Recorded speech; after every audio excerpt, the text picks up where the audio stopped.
Hello, everybody, and welcome to Church at Home with Rachel for Tuesday, the 25th of June. I am back in the office and busier than stink. I apologize. I meant to get a video created for yesterday, and it just didn't happen. Had a busy weekend. Last weekend, Wednesday, we drove up to the Paw, which is about 6 hours north of Brandon, and we had our finance and property meeting on Thursday. We had our executive committee meeting, and I had meetings with a clergy person and then another event. And then Friday we had National Indigenous Days, which was beautiful. Went to the powwow at Opaskwayak Creation, OCN, just on the other side of the river from the Paw, and had some other events we had to take care of. And then on Saturday we were in Easterville celebrating Eucharist, and that's where Cody goes to church. That's where he lives. And he was there with his whole family and lots of other family members. We had a feast. And then on Sunday, we were in Grand Rapids. And then another 5 hours. We got home last night about 9 o'clock. Or on Sunday night about 9 o'clock, and came in on Monday and was just swamped with things that needed to get done immediately. So I apologize. I would like to talk to you today about family and prayer and what it means to be a community. We had the privilege, Reverend Cheryl Kukaroods, who's my assistant, soon to be my executive archdeacon. Charity works that way. We just haven't given her the title formally yet. She's an amazing human being. And another amazing human being, a layperson named Deb, joined me on my whirlwind tour of the Paw and environs this past weekend. And it was absolutely incredible. The layperson who was with us had spent a considerable amount of time nursing in the north, and everywhere she went, people knew who she was, or she knew people who knew them. She made those connections so easily, and it reminded me of how important it is that we make those connections, whether we're in a community for a short time or a long time. The way we interact with other people can change a person's life. And the way I saw her interacting with people she knew long ago, and people who she didn't know, but they knew people who knew her, and things like that. The impact that the ministry she had as a nurse in those areas was absolutely profound, and it had a completely profound impact on each of the people she met everywhere we went. And literally, there was nowhere we went that she didn't either know somebody or find somebody who had like one of those 6 degrees of separation. It was usually only 1 or 2 degrees. It was incredible. And Saturday, of course, we were in Easterville in the afternoon, and we went up there to St. Albans to worship, and we did sort of a family friendly, a kids service. We didn't have many people. We had about 30 people there, and most of them were, a great deal of them were young people, but they were all related, because I think there were 5 young women who married 5 different young men, and they lived in Easterville and just populated it. People everywhere that are all related. And it gets kind of confusing sometimes because a lot of the women are called auntie. And that doesn't mean you're a blood aunt, but it means you're an honored member of the community. But indeed, most of these women were aunts to the children that were there. It gets a little confusing, but it's beautiful. We went in for the worship, and we sang some of the hymns in Cree, and I don't know how to speak Cree, but I had a book that had the sort of how you pronounce it in English, the English letters. It also had the Cree letters, but it had the English. So I tried my best, and usually by the third or fourth verse, I was picking up a few of the words. It wasn't doing too badly, but it was powerful, very powerful, to see this community of people, many of them young, able to speak their language. Because it wasn't very many years ago when the government and the church annihilated the language, and yet somehow it hung on. And somehow these young people are learning to speak Cree, and they are speaking Cree to each other. After just a side note, Cody was my chaplain. So as a bishop, I always have, or I try to have a chaplain, somebody who holds my crozier, my stick, when I need somebody to hold it for me so I can read a book, lay hands on someone or something, and my mitre, which is called my hat, which is the mitre, to give it to me and things like that. And so Cody's little sister, Elsa, also served as chaplains. So between the two of them, I was well taken care of, including at one point when I needed my mitre, and I asked Cody to go get it from the altar, and he came and he presented it to me. He didn't just hand it to me though; he had it flat in his hands, and he knelt down on one knee and put his hands up to offer it to me. It was precious and beautiful, and it was Cody being a ham, but it was also Cody being incredibly respectful, and Cody just being who he is, who God called him to be. There are many other aspects of the worship that were just warmed my heart, but the greatest part was when we went next door to the mission house and we had a feast. And there was corn and mashed potatoes and coleslaw and jackfish, which in Ontario would be northern pike, cooked perfectly. All the bones taken out, just presented beautifully. And there was moose meat, which is, it's not something that you can just go into the store and buy.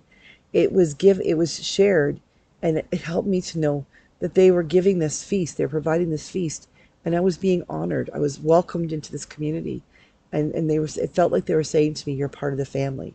And there was the most amazing bannock, this bannock bread, which was just nice and light, and Simon made it. Cody's grandfather made it. It was beautiful. And there was laughter, and there was talking and talking over top of each other in English and in Cree, and there was all kinds of fun. As somebody said, well, is this moose? And somebody else said, no, it's bear. They were laughing. It was moose. But as we were having conversations, we're just chatting about lives and kibitzing back and forth and just feeling as part of the family, phones began to ring because a member of the family was being taken to the hospital in the paw, about 2 hours away. And the whole family just rallied and took off together. Like 5 cars all of a sudden were gone. And it was very quiet in the house. And we recognized that these are members of this community. They're all members of this one family within Easterville. But they have members, like everybody's related to everybody. And when the chips are down, they all came together and they left. And they went to stay there. And the next morning they were still there. We ran into a few of them at the restaurant. We were having breakfast before we left. And they asked us to pray. So I ask you to pray for Florence, who is in palliative care as I record this. I ask you to pray for her family, for her mother, Jane, and for her children, for grandchildren, for cousins and aunts and uncles and aunties, for nieces and nephews, and all of these people who love her and whose lives will be significantly impacted by her death. But there's something else you need to know about Easterville. In that week before I got there, there had been another murder of a young girl. There had been a death in the community of a relatively young man and the death of a baby. And on Monday morning, as I was coming to work, I received a message that the nursing station in Easterville was in flames, like burned to the ground flames. Easterville is a beautiful place, beautiful in its own way, beautiful because children, when we showed up at the church, a couple of kids just showed up and came inside. Now they took off after a little while, but they decided to come in and join us, and they sat with me while I talked to them about my crozier, and we put it together. There is an openness to listening for how Creator is speaking. There is the most powerful sense of family that I have ever witnessed in my entire life. As people come together and recognize that no matter what happens, they do it together, they live together, they support one another. This is a community that has suffered, and this is a community that has survived. It is a community who has each other's back. It is a community in which the people love one another in ways that no one else can understand. So I ask your prayers for Easterville. I ask your prayers for those who are mourning, for those who have been killed, for those who have died, for those who are dying.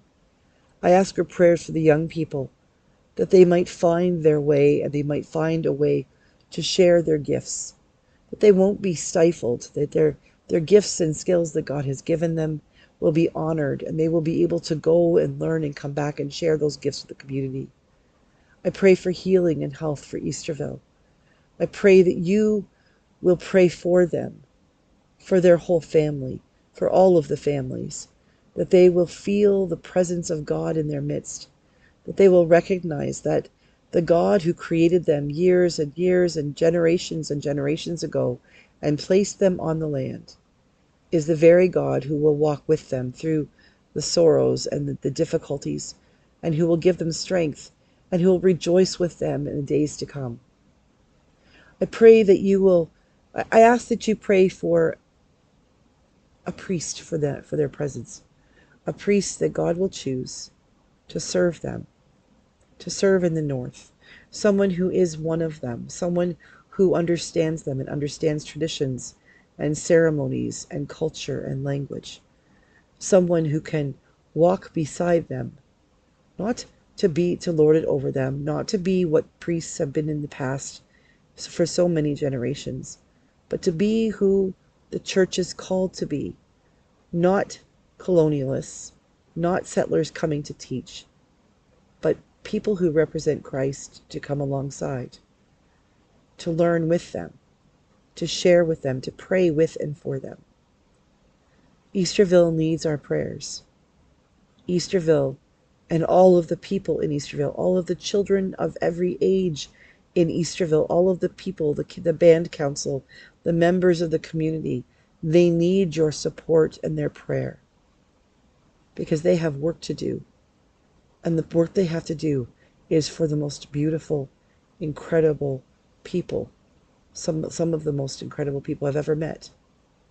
People who know what it is to survive, people who know what it is to get through the difficult things, even when the difficulties don't go away. People who know what it is to love. People who know what it is to drop everything to be there. I pray that we will learn that in all of the places where we live, that regardless of where we might be, we might find our own Easterville community where we can recognize and celebrate who we are, not because of the things we have or the houses we live in, but because of the people we love and the people with whom we share our lives. And I ask your prayers for Florence, for her family, for all those who are struggling, for all those who are hoping. I ask your prayers for those who will help them to rebuild their nursing station. I ask your prayers that for whoever set the fire, if it was set, that the community might go on and survive and thrive, because they are God's children and they deserve the best of God's goodness. Pray for Easterville. Pray for your own community and celebrate what it is to know, what it is to be in community. God bless you.